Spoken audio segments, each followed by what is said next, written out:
Here to talk with us more about tax reform, not water, is Sheila Bair, the former chair of the FDIC. She's now advisor at Bloom, which is a fintech company that helps people manage their 401k investments online. Sheila, thanks for coming in today.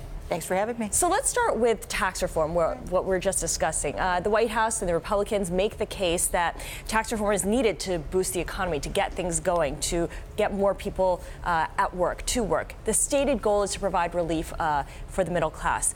Let's talk about it from the point of view of banks, since you're the former chair of the FDIC. Based on what you've seen, what you've heard, do the bills help or hurt banks overall? I think overall it probably helps banks. I mean, banks tend to have a higher effective corporate tax rate.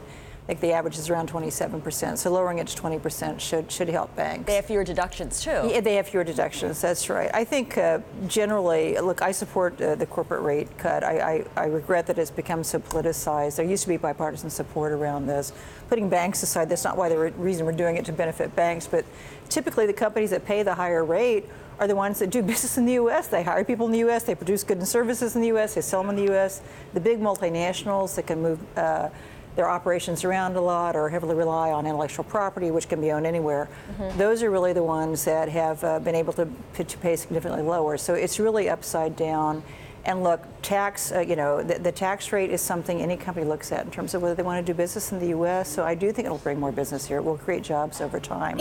And I regret it's been so politicized. Yeah, is that what needs to be protected here? Getting the corporate tax rates cut and doing it ASAP rather than what we're seeing now, which is a sort of negotiation over other things and personal. There's no thematic. They're cobbling votes together. It's at cross purposes. A lot of provisions don't make sense. Nobody really knows will it help. Will it hurt the middle class? Who's going to pay?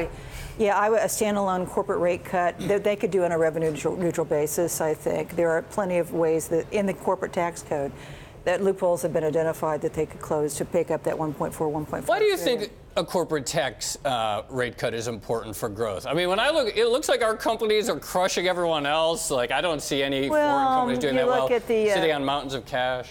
Well, if from a shareholder perspective, they're doing just fine. But in terms of job creation in the U.S., I don't think we're doing fine at all. And I do think part of that, not all of it, but part of it is we have a very non-competitive corporate tax rate here in the U.S.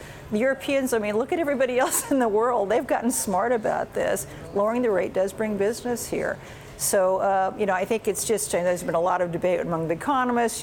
Kevin Hassett and Larry Summers have been at it hammer and tong. Right. My personal observation, common sense say this makes sense. And again, it used to be bipartisan until we got in this really hyper-politicized environment.